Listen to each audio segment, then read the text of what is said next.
¿Cuántas repeticiones tengo que hacer en cada uno de los ejercicios que realizo en el gimnasio para ganar masa muscular? ¿Tengo que trabajar con poco peso a muchas repeticiones o tengo que trabajar con mucho peso a bajas repeticiones? Seguramente te has hecho este tipo de preguntas. Si te gustaría saber cómo es que yo selecciono el rango de repeticiones con el que voy a trabajar, que me ha ayudado a ganar alrededor de 18 kilogramos de músculo, te invito a que te quedes hasta el final del video.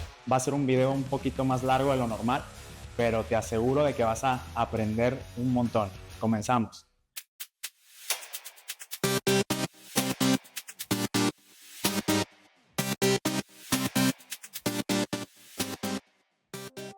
Primero que nada, me gustaría hablar acerca del continuum de hipertrofia. Vamos a anotarle aquí, continuum. ¿Qué es esto del continuum de hipertrofia?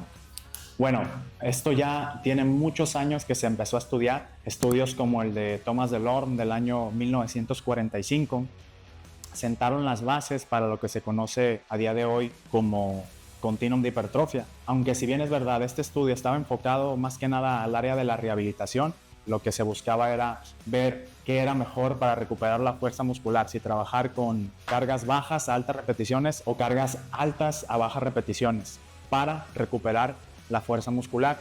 A partir de aquí se empezó a arrojar luz para seguir estudiando todo esto.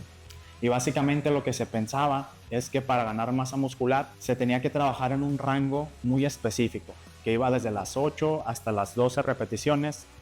Y se pensaba que si se trabajaban a bajas repeticiones, con más peso, con porcentajes más cercanos al 1RM, íbamos a ganar fuerza, pero no hipertrofia.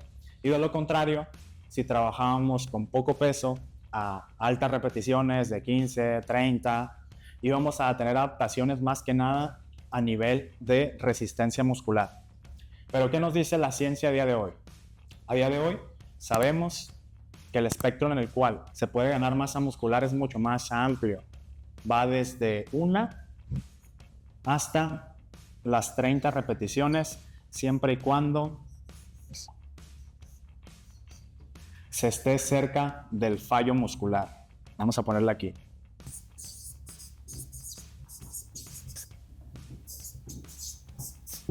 Lo que viene siendo un RIR 4 a un RIR 0.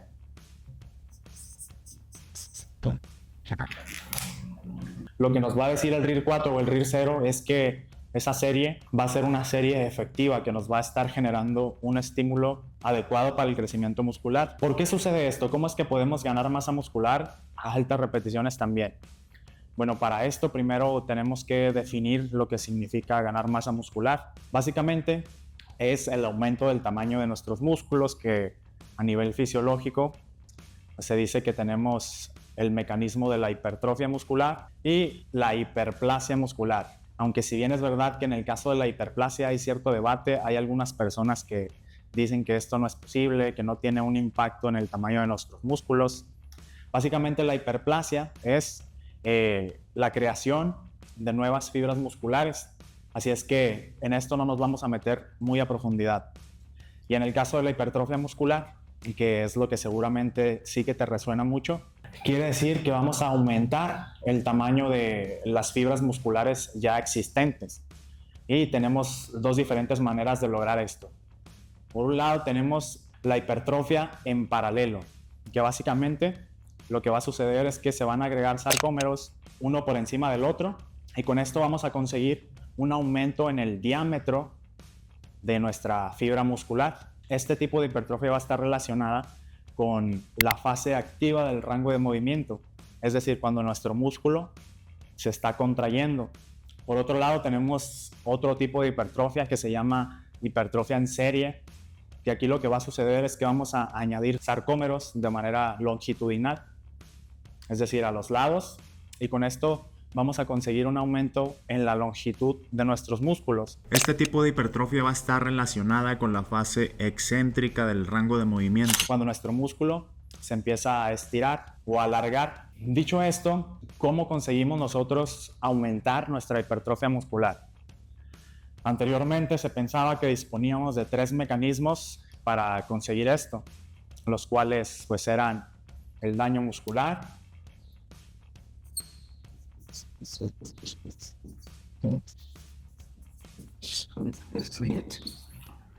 El estrés metabólico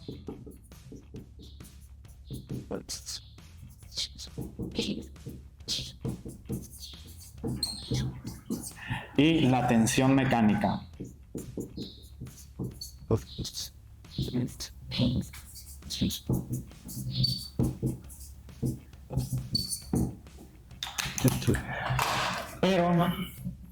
Pero a día de hoy sabemos que el mecanismo más importante y en el que nos tenemos que enfocar para aumentar el tamaño de nuestros músculos va a ser nada más y nada menos que la tensión mecánica.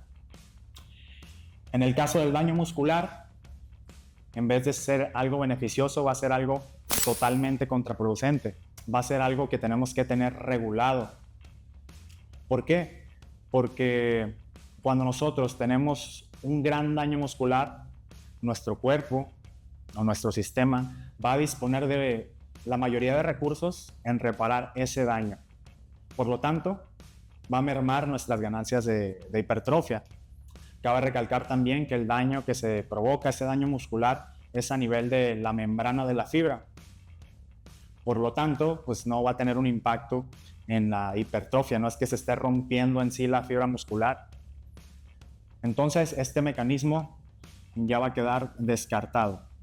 Y en el caso del estrés metabólico, lo que quiere decir es que vamos a acumular sustancias de desecho como iones de hidrógeno, lactato, fosfato inorgánico, que van a ser provenientes de rutas metabólicas como la glucólisis anaeróbica, el sistema de los fosfágenos, entre otros. Esta acumulación va a estar relacionada con la fatiga a nivel periférico y va a estar relacionada también con el reclutamiento de las unidades motoras, que es lo que vamos a ver a continuación, lo que va a estar relacionado también con la tensión mecánica. Entonces, en el factor en el que nos vamos a enfocar más va a ser la tensión mecánica, que, como te digo, pues va a ser el mecanismo más importante para ganar masa muscular. Ahora bien, puedes preguntarte, ¿cómo consigo una alta tensión mecánica? Y si eres como yo, seguramente llegaste a pensar que para conseguir una alta tensión mecánica, pues tienes que trabajar con cargas muy elevadas, con pesos cercanos a tu 1RM, ya que parece lógico que si nosotros nos ponemos debajo de una barra pesadísima, pues nuestros músculos van a sufrir mucha tensión y por ende mucho crecimiento. Pero esto no es del todo así. También podemos conseguir tensión mecánica con cargas relativamente más bajas, a altas repeticiones. Y a continuación te voy a explicar cómo es que sucede esto.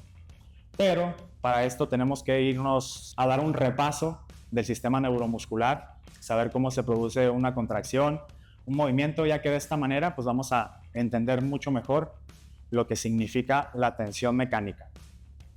Vamos a borrarle aquí.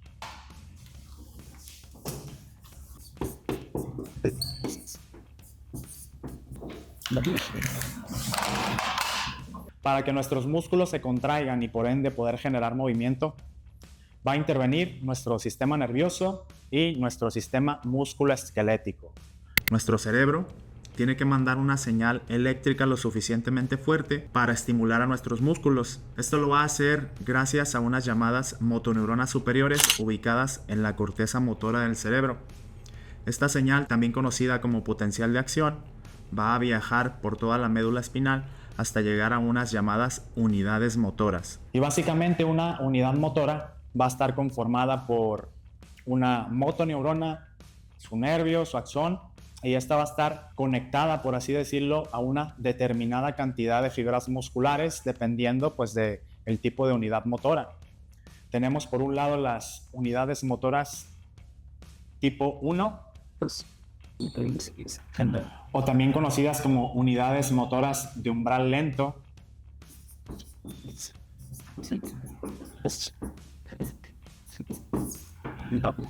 que este tipo de unidades motoras tienen la característica de que van a activar una cantidad muy pequeñita de fibras musculares. Se dice que activan de 10 a 100 fibras musculares, por lo tanto, no van a tener mucha capacidad de aplicar fuerza. También van a tener la característica de que van a ser fibras musculares muy resistentes. Podemos durar mucho tiempo realizando alguna actividad como caminar, movernos sin relativamente mucha intensidad, gracias a que van a ser fibras musculares del tipo oxidativas, que quiere decir que van a funcionar principalmente con rutas metabólicas como la beta oxidación. Por otro lado, tenemos las unidades motoras de umbral medio, por así decirlo, o las tipo 2A.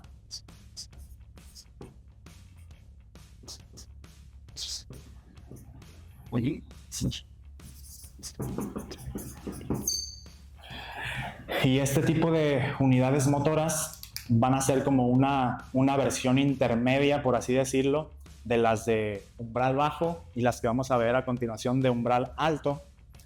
Este tipo de unidades motoras tienen la característica de que van a ser como una versión mixta, ya que van a funcionar con rutas metabólicas oxidativas, es decir, con presencia de oxígeno, y van a funcionar también con rutas metabólicas glucolíticas, lo que quiere decir que van a utilizar glucosa como fuente de energía. Tienen la característica de que van a activar alrededor de 100 a 300 fibras musculares aproximadamente, dependiendo pues del tipo de músculo, entre otros factores. Vamos a ponerle aquí.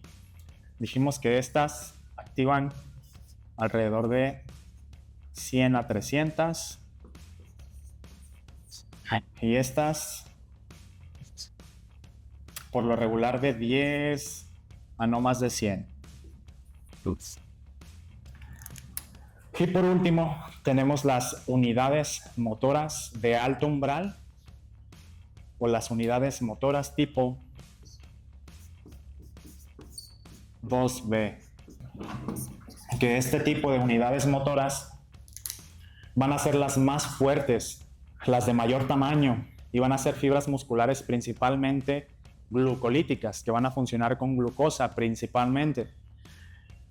Tienen la característica de que van a activar alrededor de 500 a miles de fibras musculares.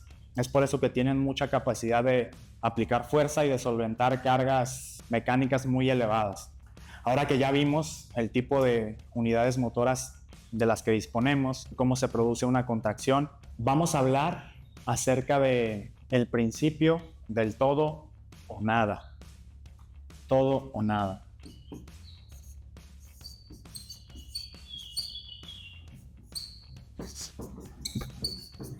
¿Qué nos dice esto del todo o nada? Básicamente lo que nos va a decir es que cuando una motoneurona recibe una señal lo suficientemente fuerte, esta se activa en su totalidad y por ende todas las fibras musculares que esta inerva se van a contraer o no. Es decir, no hay términos medios. No es de que la voy a activar poquito o las fibras las voy a activar nada más a la mitad o voy a activar solamente la mitad de las fibras. No. O se activa o no se activa. Dicho esto, puede surgir la siguiente pregunta. Si no puedo controlar el nivel de activación de mis fibras musculares, ¿cómo es que puedo controlar mi fuerza, mi explosividad, mi velocidad? Es por eso que quiero hablarte también del principio de Henneman. Que el principio de Henneman lo que nos dice es que las unidades motoras se van a ir reclutando en un orden en función de las demandas externas, de las demandas de intensidad o de la fatiga que vayamos acumulando. Me explico.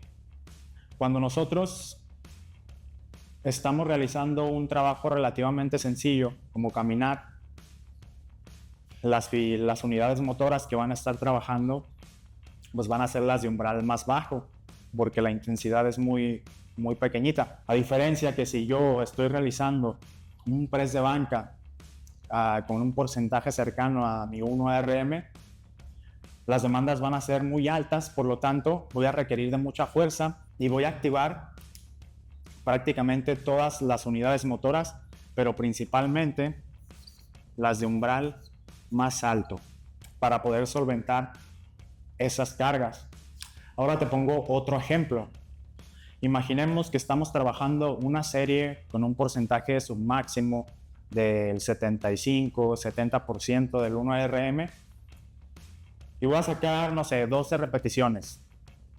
Las primeras repeticiones del ejercicio pues van a salir rápidas y como el esfuerzo que vamos a estar aplicando pues va a ser sencillo relativamente, pues las unidades motoras que van a estar trabajando van a ser las de umbral más bajo.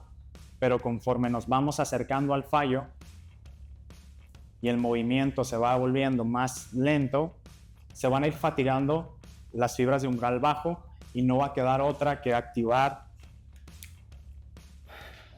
todas las fibras musculares de umbral medio y de umbral alto para poder continuar con el movimiento. Esto es lo que nos dice el principio de Henneman. Dicho esto, para responder a la pregunta de cómo es que podemos conseguir una alta tensión mecánica con cargas bajitas, vamos a hablar acerca de la relación fuerza-velocidad. Vamos a ver si se alcanza a ver aquí, si no borramos. Vamos a hablar acerca de la relación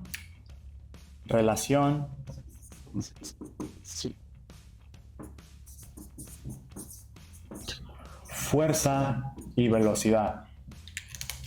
Básicamente lo que nos dice esto de relación fuerza-velocidad o curva fuerza-velocidad es que cuando nosotros realizamos un movimiento o una contracción a una velocidad muy alta, la fuerza que va a poder aplicar cada una de las fibras musculares va a ser menor. Entonces aquí digamos que esta es la velocidad y esta es la fuerza. Entonces a mayor velocidad, menor va a ser la fuerza que va a poder aplicar cada una de las fibras musculares y de lo contrario, cuando la velocidad es menor, mayor fuerza va a poder aplicar cada una de las fibras musculares. Esto quiere decir que cuando el movimiento es lento, ya sea de manera intencional o gracias a la fatiga, en ambos casos vamos a recibir una alta tensión mecánica. ¿Por qué? Porque la interacción entre la actina y la miosina, que son las responsables de que se produzca una contracción muscular, pues va a ser mayor. Los puentes cruzados van a durar más tiempo. Por lo tanto, esas fibras musculares que se estén reclutando o contrayendo van a recibir una alta tensión mecánica. Y de lo contrario, cuando trabajamos a alta velocidad, la interacción entre la actina y la miosina va a ser menor. Por lo tanto, las fibras musculares no van a recibir tanta tensión mecánica. Y esto puede llevarnos a pensar. Entonces, si yo realizo un movimiento de manera lenta, con una mancuerna que no pese nada, una ligerita, así, como los puentes cruzados durarán más tiempo, entonces voy a recibir una alta tensión mecánica y voy a conseguir un aumento de mis músculos. Pero esto no funciona del todo así. Lo que tenemos que buscar es, por un lado, que el movimiento sea lento gracias a la fatiga, movimiento lento,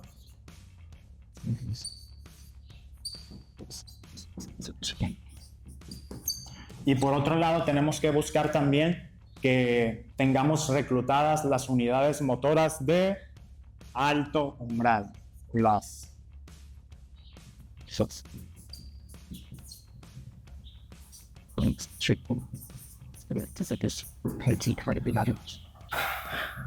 ¿Y por qué queremos tener reclutadas las unidades motoras de umbral más alto? Porque las unidades motoras de umbral bajo o las fibras lentas no tienen mucha capacidad de hipertrofiarse. Las que tienen más potencial de crecimiento van a ser, como te digo, las de umbral más alto. ¿Y cómo conseguimos una alta tensión mecánica y a su vez reclutar la mayor cantidad de unidades motoras con cargas bajas? Esta es la pregunta clave. Bueno, esto lo vamos a conseguir acercándonos al fallo muscular. Déjalo en los comentarios para que no se te olvide. Ahora bien, regresamos al ejemplo del curl de bíceps a 8 repeticiones. En las primeras repeticiones, si te fijas, pues la velocidad es rápida. Por lo tanto, la tensión mecánica va a ser baja. Y las unidades motoras que van a estar trabajando, pues van a ser las de umbral más bajo. Y vimos que estas no tienen mucha capacidad de hipertrofiarse. Pero conforme nos vamos acercando al fallo, queramos o no, esa serie y esas repeticiones se van a volver más lentas. Por lo tanto, aquí se va a empezar a cumplir 1. El movimiento lento gracias a la fatiga, y 2, gracias a esa misma fatiga vamos a terminar reclutando todas las unidades motoras. Así es que las fibras musculares que estén trabajando se van a estar llevando una alta tensión mecánica. Es por esto que lo importante no solamente es la carga en la barra, sino la cercanía al fallo muscular. Ahora bien, ya que vimos todo esto, toda la teoría, que al principio puede ser un poco reburujado, pero si le das una repasadita, te va a quedar muy interiorizado. Vamos a lo práctico. ¿Cómo es que yo selecciono el rango de repeticiones en el que voy a trabajar? Para esto, me voy a fijar en varias cosas. Vamos a borrarle aquí.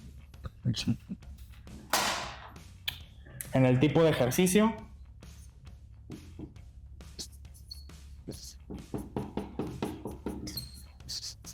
Ahí.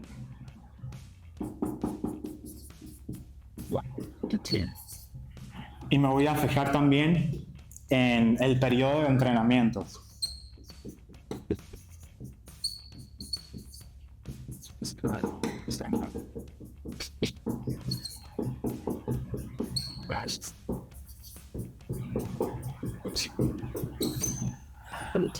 En cuanto al tipo de ejercicio, en lo que me voy a fijar es si es un ejercicio multiarticular, si es monoarticular. Me voy a fijar en el ratio estímulo-fatiga del ejercicio. Por lo tanto, en ejercicios multiarticulares como el press de banca, que ya de por sí son ejercicios que debido a que involucramos una gran cantidad de masa muscular, nos van a generar mucha fatiga a nivel del sistema nervioso, no tiene mucho sentido trabajarlos a altas repeticiones. Si bien es verdad, va a haber situaciones muy específicas, atletas muy entrenados que sepan cómo sacarle provecho a estos ejercicios, llevándolos a altas repeticiones y a un alto grado de esfuerzo, que esa es otra. Muchas veces el factor limitante en ejercicios como la sentadilla, que es un multiarticular, no va a ser tanto el grupo muscular objetivo, sino nuestra capacidad cardiopulmonar. Por lo tanto, lo que va a hacer que paremos la serie no va a ser ese músculo que nos interesa trabajar, sino nuestra deficiencia en la respiración. Este es otro motivo por el cual no me gusta trabajarlos a altas repeticiones. Esto, como te digo, para la población en general. Atletas avanzados, pues hay sus excepciones. Pero este tipo de ejercicios, en mi caso, me gusta trabajarlos a multiarticular,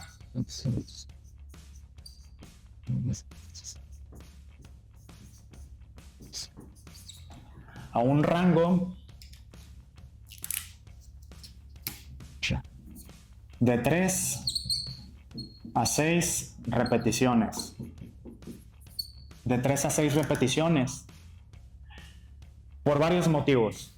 Uno de ellos es que seguramente has escuchado hablar acerca de la potenciación post-activación, que básicamente lo que nos dice es que cuando nosotros trabajamos una serie o un ejercicio con un porcentaje cercano a nuestro 1RM o incluso con nuestro 1RM, lo que va a suceder es que los ejercicios posteriores que realicemos con cargas más bajas se nos van a hacer mucho más sencillos de realizar. Vamos a sentir que la barra nos pesa mucho menos. Por lo tanto, eso es uno de los motivos por los que me gusta incluir este rango de repeticiones en multiarticulares. Vamos a anotarle aquí, PPA. Y también, como vimos, por el factor limitante.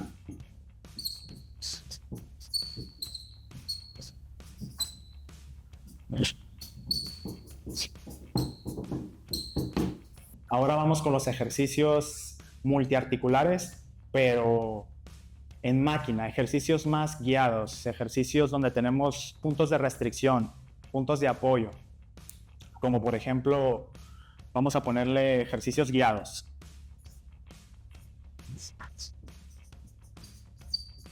Como por ejemplo, jalones, en polea, remos en máquina, preses en máquina. En este tipo de ejercicios, muchas veces, gracias a ese punto de restricción, a ese punto de apoyo, nos va a ayudar a que tengamos buena estabilidad en el movimiento y a que no involucremos otros grupos musculares que no nos interesan. Por lo tanto, este tipo de ejercicios me gusta trabajarlos a mí personalmente vamos a ponerlo aquí, en un rango típico de hipertrofia de 8 a 12 repeticiones. Como te digo, más que nada por la estabilidad.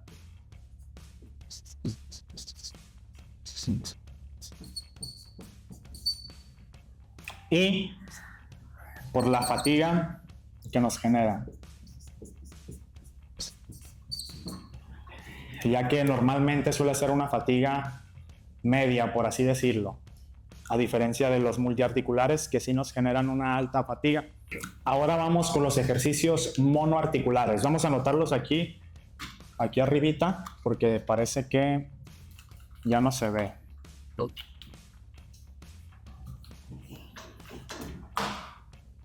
Vamos a anotarle aquí, mono. En ejercicios más de aislamiento, donde involucramos una sola articulación, un solo grupo muscular, es interesante, desde mi punto de vista, trabajarlos en un rango un poquito más elevado. Yo suelo trabajarlos en un rango de 12 a 15 repeticiones.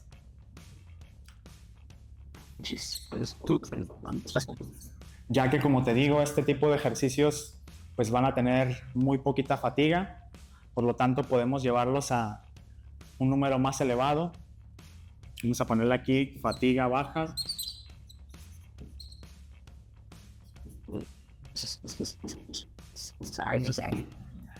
Y otro de los motivos es que no tiene mucho sentido trabajar este tipo de ejercicios a bajas repeticiones con cargas elevadas.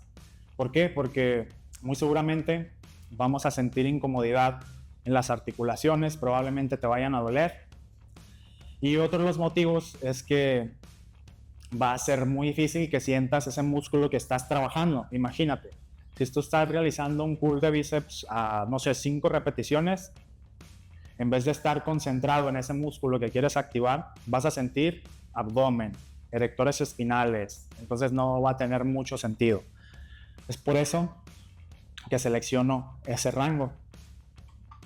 Ahora bien, ¿en qué casos voy a trabajar con rangos más elevados? Desde mi punto de vista, yo no trabajaría más allá de 20 repeticiones. ¿Por qué? Porque considero que va a ser muy difícil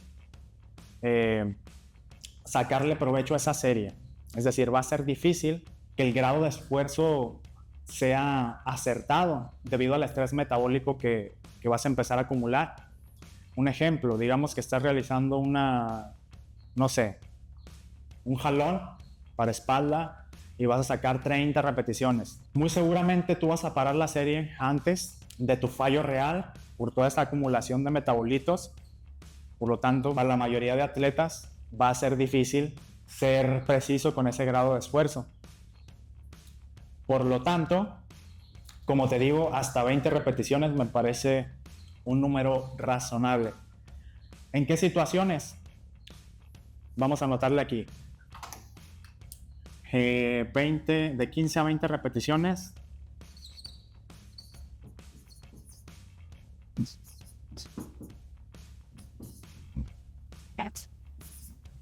¿Cuándo? ¿En qué situaciones vamos a trabajar con este número de repeticiones? En personas avanzadas, en atletas ya más experimentados, que a lo mejor quieren darle un estímulo muy específico a un grupo muscular que es difícil de sentir, como por ejemplo el deltoides, la parte de atrás del hombro. Comparte acciones con el dorsal en la extensión de hombro y la abducción horizontal. Por lo tanto, si nosotros trabajamos este tipo de ejercicios con el rango típico de hipertrofia, muy probablemente vamos a sentir que el dorsal se está llevando mucho trabajo y no vamos a sentir tanto en ese deltoides posterior. Por lo tanto, aquí va a ser interesante trabajarlo en un rango de repeticiones un poquito más elevado. Otro ejemplo, cuando queremos aislar específicamente el vasto externo de nuestros cuádriceps y tenemos que rotar internamente la cadera, igual trabajarlo con poquito peso nos puede ayudar a conseguir mucho mejor esa conexión mente-músculo y sacarle más provecho a ese ejercicio.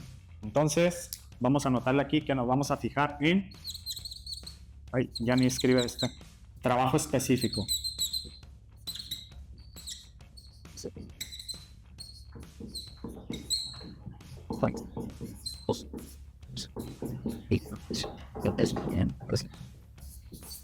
Trabajo específico.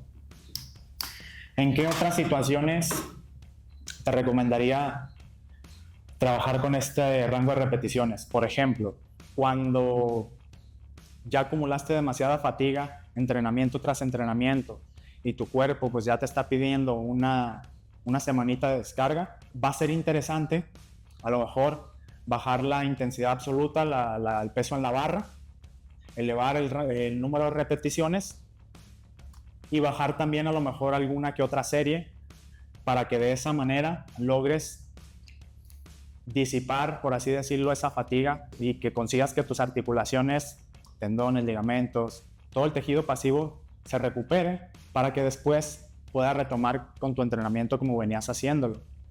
Entonces vamos a anotarle aquí en una semanita de descarga. Ya lo anotamos en rojo porque se me acabó el marcador. Semana de descarga.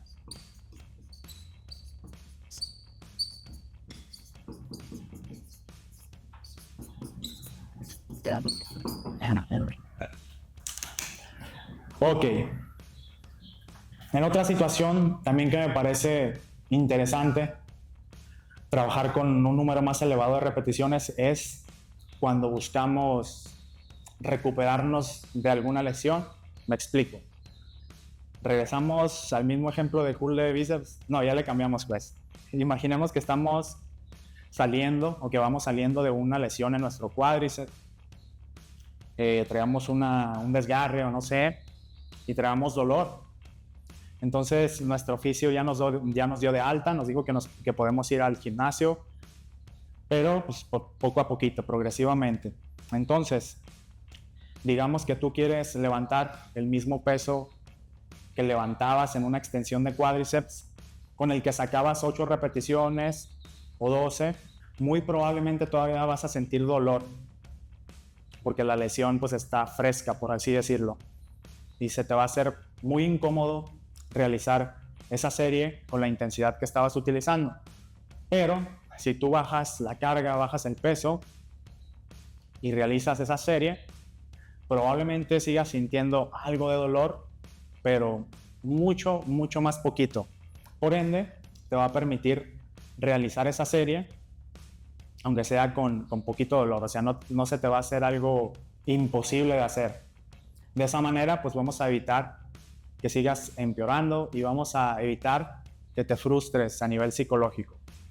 Entonces, prácticamente esto es en lo que yo me fijo a la hora de seleccionar el rango de repeticiones. También hay que resaltar que esto de la programación del entrenamiento tiene mucho de arte, va a depender del atleta, del tiempo que estés entrenando, de tus gustos, tiene mucho de arte. Entonces, espero y puedas sacarle algo de valor de lo que acabo de explicar. No olvides suscribirte si el video te ha gustado, compartir con tus amigos y nos vemos en los próximos. Chao, chao.